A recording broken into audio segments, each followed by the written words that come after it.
आपण आता रस्सा करून घेणार आहोत हलव्याचा. आधी मी गॅस पेटवून घेते. नंतर मी पातेलं ठेवलेलं आहे, लंगडी.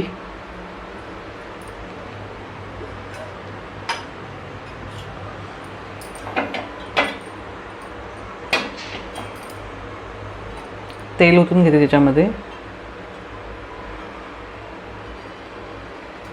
तुम्ही तुमच्या आवडीप्रमाणे तेल टाकू शकता.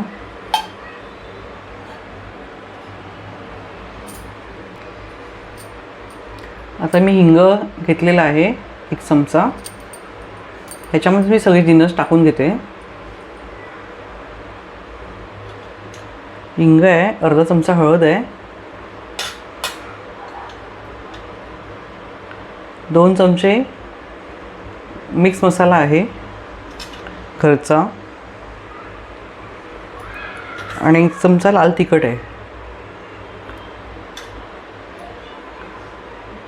आता हे सगळं मी या गरम तेलात ओतून टाकणार आहे. तेल गरम झालं आहे.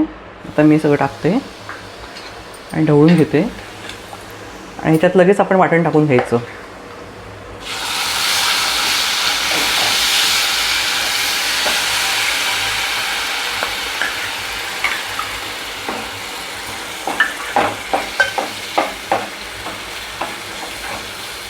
वाटण चांगलं परतून घ्यायचं.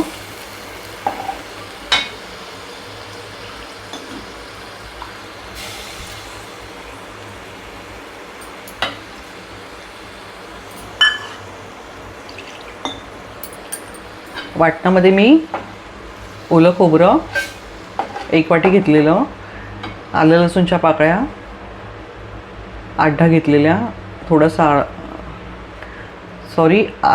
लसणाच्या पाकळ्या 8-10 घेतलेल्या, आलं घेतलेलं अर्धा इंच, आणि एक हिरवी मिरची घेतलेली, आणि थोडंसं तिखट टाकून मी हे वाटून घेतलं.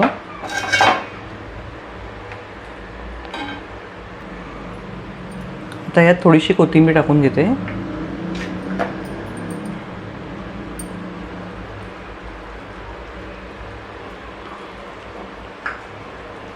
चवीनुसार मीठ.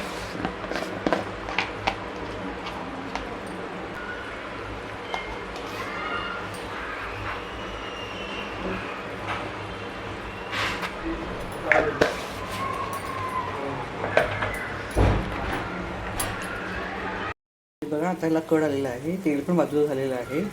आता मी याच्यात कोकम टाकते.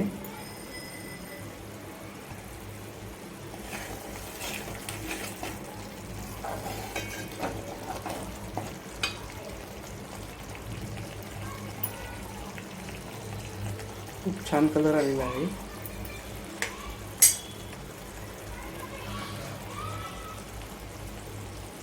आता याच्यात जरुरीनुसार पाणी टाकायचं. हे बघा, व्यवस्थित आता तेल सुटलेलं आहे, बाजूला झालेलं आहे. आता यात पाणी टाकायचं.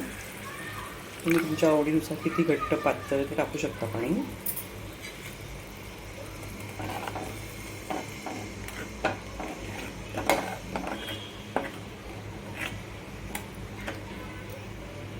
हे बघायला किती छान कलर आलेला आहे. आता याला खूप वेळ येऊन द्यायची, मग आपण मासे सोडू याच्या आतमध्ये. तयार आहे आपलं हलव्याचं कालवण. तयार आहे आपलं सुरमईचं कालवण. आवडली रेसिपी तर लाईक करा, सबस्क्राईब करा. परत भेटूया पुढच्या व्हिडिओमध्ये. तोपर्यंत नमस्कार. स्वस्त राहा, मस्त राहा, आणि काळजी घ्या. जय सद्गुरू.